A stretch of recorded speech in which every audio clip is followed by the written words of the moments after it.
Hi, everyone, and welcome to Feed and Grain Chat. I'm your host, Elise Schaefer, editor of Feed and Grain magazine. This edition of Feed and Grain Chat is brought to you by Watt Global Media and feedandgrain.com. Feedandgrain.com is your source for the latest news, product, and equipment information for the grain handling and feed manufacturing industries. Today, I'm joined on Zoom by Alan Raveling, OT architect for Interstates. Alan's here to discuss how virtual and augmented reality might be used in feed mills of the future. Hi, Alan. How are you? Hello, Elise. I'm doing well. Thanks for having me. Yes, thanks for coming on again. Let's get right into it. Now, most people think of virtual reality as solely for entertainment, but can you briefly overview how virtual or augmented reality works and give some examples of potential uses in feed and grain facilities? Yeah, absolutely. With virtual reality, it is often the same approach as a video game type system where you have a unit that covers your eyes, right? And the big point with virtual reality is that everything you see is computer generated, which means that someone or a team has had to put all of those digital assets into a computer system. Good applications for virtual reality would be expansion of a facility or perhaps a greenfield installation where the individuals can walk through a facility before it's even made to understand, is equipment in the right spot? Is it conducive to efficient workflows? Things like this. Where I see the bigger benefit coming from is augmented reality. And with augmented reality, you have digital objects overlaid on top of the real world. And this has many potential implications. One of the biggest uses is for maintenance and training. If you have a person who needs to do some work on a motor, they can receive step-by-step information on how to service that motor with computer images and prompts shown directly on top of the actual motor that the person needs to work with.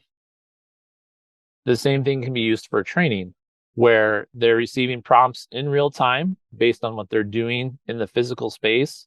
And it provides a much more convenient way of doing that compared to reading a bunch of instructions and then trying to remember all those steps when you're having to do that work in the field. Great. So, what kind of benefits could virtual reality or augmented reality bring to a rural workforce? For a rural workforce, I think augmented reality can really help with some of these skill gaps that you may find in those particular areas where the individuals that are coming into these facilities may not have the technical capabilities that we would like to have them possess when working with the devices and the components and the equipment that are in these facilities. And augmented reality can be a way to provide that training without having to send out people from a corporate office or bring in other individuals, where that training can be done in tandem with the remote resource, looking through the webcam or other video camera system and prompting that individual on the next steps or what they should be doing. It also is a force multiplier for diagnostics or troubleshooting, where a tech on site can be the hands and the ears or the eyes of a remote resource who is also receiving information digitally or through the system, and can help that person on site troubleshoot or resolve issues more quickly, more safely, and provide some feedback on if things are going well or not well. So, while augmented reality has loads of potential, it's not very common today. So, what barriers to entry exist that need to be eased to clear the way for widespread adoption? With either augmented reality or virtual reality, the key thing that is holding back more widespread adoption is getting those digital assets integrated into the systems. And also for areas like feed and grain, there's a safety component too.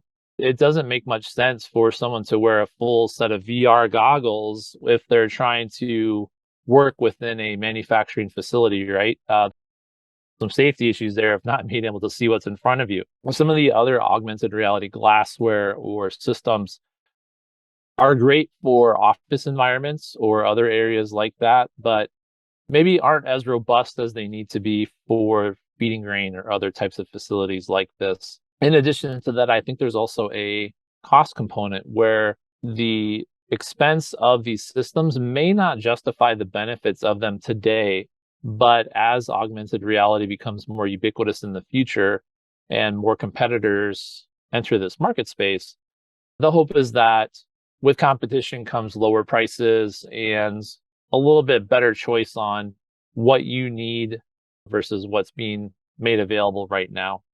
So I think within the next 5, 10 years, the conversation will change where the cost of entry for an AR system is much lower and the benefits are much higher due to the additional capabilities that are coming into market during that time. Well, it certainly sounds like something our viewers will be looking into the future. Absolutely. Well, thank you for your insights today, Alan. Thank you. That's all for this Feed and Grain chat. Thank you for watching, and I hope to see you next time.